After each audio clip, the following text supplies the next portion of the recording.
ಮಧುಗಿರಿ ತಾಲೂಕಿನ ದೊಡ್ಡೇರಿ ಹೋಬಳಿಯ ಬಡವನಹಳ್ಳಿ ಶಾಲೆಯ ಲೋಕಪಾಲ್ ವಿದ್ಯಾಮಂದಿರದ ಶಾಲಾ ಮಕ್ಕಳಿಂದ ಸಂತೆ ಕಾರ್ಯಕ್ರಮ ನಡೆಯಿತು. ಸ್ವತಃ ರೈತರು ಬೆಳೆದಂತಹ ಬೆಳೆಗಳು ಹಾಗೂ ತರಕಾರಿಗಳು, ತಿಂಡಿ ತಿನಿಸುಗಳನ್ನು, ರಾಗಿ, ದವಸ ಧಾನ್ಯಗಳನ್ನು ಮಾರಾಟ ಮಾಡುವುದು ಹಾಗೂ ವ್ಯವಹಾರದ ಬಗ್ಗೆ ಮಕ್ಕಳಲ್ಲಿ ತಿಳಿಸುವ ಕಾರ್ಯಕ್ರಮವನ್ನು ಆಯೋಜನೆ ಮಾಡಲಾಯಿತು. ಈ ಶಾಲೆಯ 1ನೇ ತರಗತಿಯಿಂದ 10ನೇ ತರಗತಿ ಶಾಲಾ ಮಕ್ಕಳು ವ್ಯಾಪಾರಸ್ಥರ ಬಗ್ಗೆ ಮನವರಿಕೆ ಮಾಡಲಾಯಿತು. ಈ ಪದಾರ್ಥಗಳನ್ನು ರೈತರು ಬೆಳೆದಂತಹ ತರಕಾರಿಗಳನ್ನು ಮಕ್ಕಳ ಮುಖಾಂತರ ವ್ಯವಹಾರ ವಿನಿಯೋಗ ಮಾಡಿದರು. ಬಡವನಹಳ್ಳಿ ಗ್ರಾಮದ ಸಾರ್ವಜನಿಕರು ಸಂತೆಯಲ್ಲಿ ಭಾಗವಹಿಸಿದ್ದರು. ಕಡಿಮೆ ಬೆಲೆಯಲ್ಲಿ ತುಂಬಾ ಚೀಪಾಗಿ ಇದು ಕೋಕೋ ಹಣ್ಣು ಅಂತ ನಾವು ನೋಡೇ ಇರಲಿಲ್ಲ. ಈ ತರ ಎಷ್ಟೋ ಪದಾರ್ಥಗಳು ಲೋಕಪಾಲ್ ಸಂತೆಯಲ್ಲಿ ಮಕ್ಕಳಿಗೆ ಮಾರಾಟ ಮಾಡ್ತಾ ಇದ್ದಾರೆ.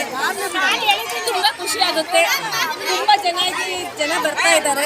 ಈ ಶಾಲೆಯ ಮುಖ್ಯ ಉದ್ದೇಶ ಎಲ್ಲ ಮಕ್ಕಳು ವಿದ್ಯಾವಂತರಾಗಬೇಕು, ಸಮಾಜದಲ್ಲಿ ವ್ಯಾಪಾರದ ಬಗ್ಗೆ, ಆಮದು ರಫ್ತುಗಳ ಬಗ್ಗೆ ತಿಳಿಸುವುದೇ ಆಗಿರುತ್ತದೆ. ಈ ಶಾಲೆಯ ಬಡವನಹಳ್ಳಿ ಗ್ರಾಮಕ್ಕೆ ಒಳಪಡುವ ಎಲ್ಲಾ ಶಾಲಾ ಮಕ್ಕಳು ಈ ಸಂತೆಯಲ್ಲಿ ಭಾಗವಹಿಸಿದ್ದರು. ಈ ಸಂದರ್ಭದಲ್ಲಿ ಡಾಕ್ಟರ್ ಕೃಷ್ಣಪ್ಪನವರು, ಕಾರ್ಯದರ್ಶಿ ಶ್ರೀನಿವಾಸ, ಇನ್ನು ಮುಂತಾದ ಶಾಲಾ ವ್ಯವಸ್ಥಾಪಕರು, ಸಹ ಶಿಕ್ಷಕರು, ಮಕ್ಕಳ ಪೋಷಕರು ಹಾಜರಿದ್ದರು. ವರದಿ Dodderi Mahalingaiah.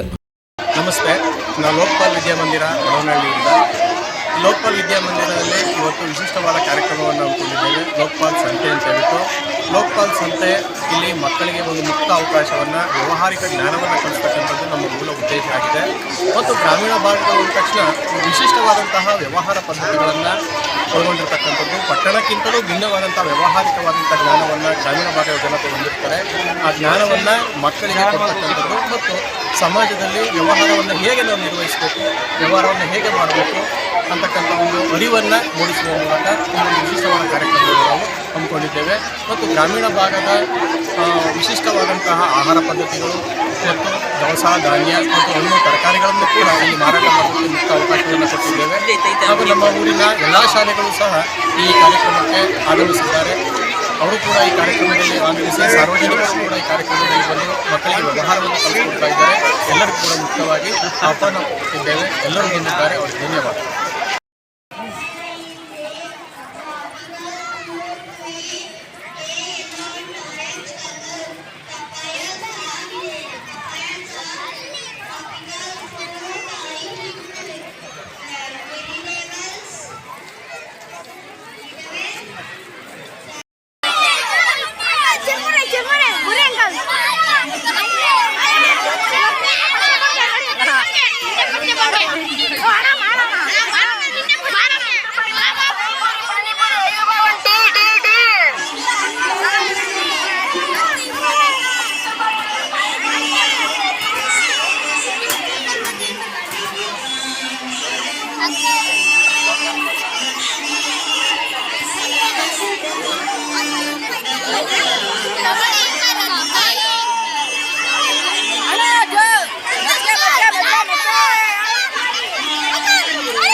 But I'm so